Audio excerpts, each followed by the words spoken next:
The consequences of disobeying God. Athari za kukosa kumtii Mungu.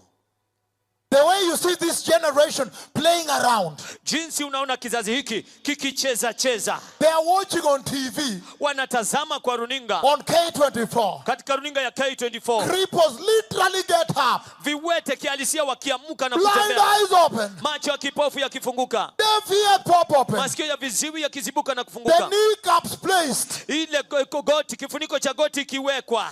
Ikiumbwa. I will go when he comes to my town. I will not go now. Nitaenda wakati atakuja kwa mji wangu, siendi saa hii.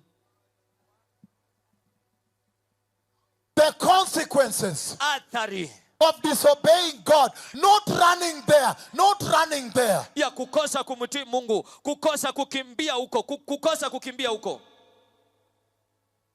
When the generation of Noah, wakati kizazi cha Noah, when Cain disobeyed God, wakati Kaini alikosa kumtii Mungu, lake of fire, ziwa la moto. Generation of Noah, kizazi cha Noah, disobeyed God, kilikosa kumtii Mungu. My Lord, Mungu wangu, lake of fire, ziwa la moto. there is no middle ground. Hakuna